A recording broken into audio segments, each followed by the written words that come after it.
Hindi na masikmura ng mga taga-barangay Mayamot sa Antipolo ang umaalingasaw na baho sa kanilang lugar. Pasintabi lang po sa mga naghahapunan, ang isa kasing creek doon ay ginawang tapunan ng dumi ng mga baboy. Yan ang ating inaksyonan sa Sumbungan ng Bayan.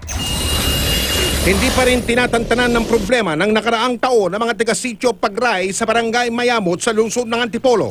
Mahigit 2 taon na raw nilang tinitiis ang hindi wastong pagtatapon ng dumi ng babuyan na di umano'y pagmamayari ng isang Cecil Manampo Azanya. Ito po yung baboy yan ang gagaling sa taas. At yan dumadaloy papuntang Tambakan hanggang sa may Santo Niño. Hanggang kailan kami magtitiis? Palagi nang may kabag ang tiyan ko, di na nga ako halos makakain. Hindi na kaya halos ng sikmura, lalo sa mga bata. Pagtanghali na, ayan na, maamoy mo na, kaya kami palaging nakasarado. Ang nagsilbing tapunan ng babuyan, abay, ang katabi nitong creek. Kitang-kita ng lente ng aming kamera ang mga dumi ng baboy na nagsusumigaw sa baho. Naku po, ang tubig ng creek na ang tuloy ay sa Marikina River, kulay burak na ang dumadaloy.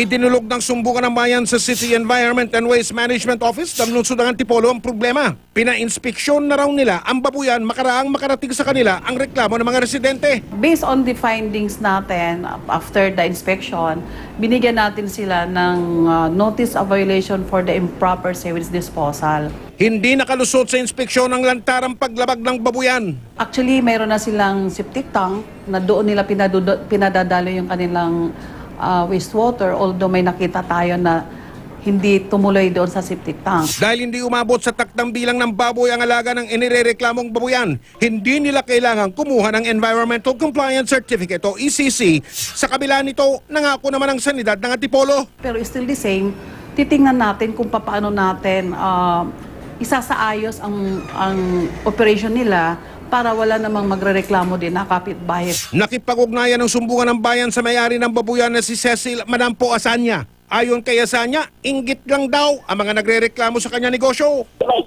tax basin ako, may Poso Negro ako. Ang nangyayari kasi dito, inggit lang naman sila eh. At saka nagrereklamo sa akin, yung sa sapa lang naman. Pero tiniyak niyang susunod sa anumang ipag-uutos ng sanidad.